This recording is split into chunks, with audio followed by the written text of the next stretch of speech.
The family of one of the explorers killed in the Titan submersible is suing the American operators OceanGate for wrongful death. Paul-Henri Nargeolet was one of 5 people on the sub when it imploded last year 700 kilometers off Newfoundland while diving to the wreckage of the Titanic. No one survived. The suit is asking for $50 million in damages, accusing the company of gross negligence. Attorneys for Nargeolet's family say OceanGate failed to disclose key facts about the vessel and its durability. CBC's Ashley Burke is following this story from Washington for us. Ashley, what more do we know about this lawsuit? This lawsuit, as you mentioned, is seeking millions of dollars. The statement of claim was filed in a Washington court by the family of Paul-Henri Nargeolet. Now, he was a French deep-sea explorer known as Mr. Titanic, who made history for visiting famous wreck sites more than anyone else in the world. And on his last ascent, he was one of the 5 people killed when the Titan submersible imploded more than 12,000 feet underwater. This lawsuit claims the submersible had a troubled history, and OceanGate failed to disclose key details about the vessel and its durability. The suit also claims that Titan dropped weights around 90 minutes into the dive, suggesting the crew tried to abort the mission. Lawyers for this family claim that the crew experienced terror and mental anguish because they knew that they thought they knew they were going to die. Now, that's in contrast to what one of Nargeolet's Canadian friends and mentee recently told CBC News. He's a Titanic expedition specialist who visited the site himself and spoke to CBC on the anniversary. They wouldn't know it imploded.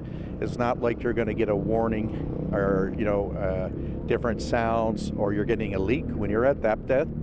It literally implodes at what I'm told at 2,200 miles per second. It just still sits with me now that it could have been avoided if they had done it safely and took heed to the warnings that they were given. That company was told many times, and it was documented that what they were doing was unsafe and they need to change the plan.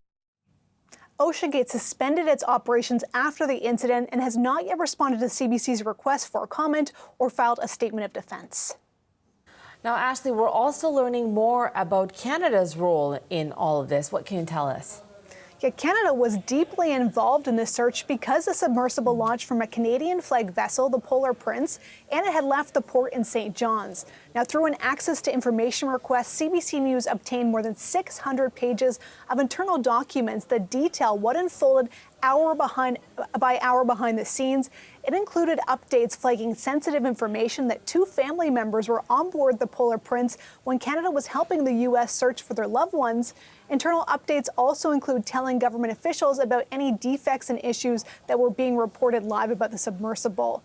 Now, the Canadian government deployed all sorts of military and Coast Guard personnel and equipment to help, including Navy ships and icebreakers, a plane and helicopter, plus a hyperbolic chamber and technicians for any dive operations, and sonar equipment that could be used to search at significant water depths. The documents show that Canada's maritime patrol aircraft sent out noisemakers and heard 2 bangs that at the time they wrote that they were highly confident it was man-made by an object striking the hull. Now, all of these internal updates and more were constant, and some of them went all the way up to Jody Thomas, who was the Prime Minister's security advisor at the time. Now, Ashley, when you're mentioning everything that was involved in this search and rescue mission, there's been a question all along about how much this cost Canada. What did you learn? Well, it cost Canada millions in operational costs. The Department of National Defence told CBC News it cost $2.4 million for its maritime patrol aircraft to help with the search. It also cost up to $37,000 to use one of the Navy's defense vessels. And the Canadian Coast Guard said it cost tens of thousands of dollars to operate its icebreakers and a helicopter as part of the search. But both departments said they have a duty to respond to cases where people are in distress to try and save lives. And they said these were not additional costs. These were the costs to operate the equipment, which is already part of its budgets. Ashley, thank you so much for that. That's CBC's Ashley Burke in Washington.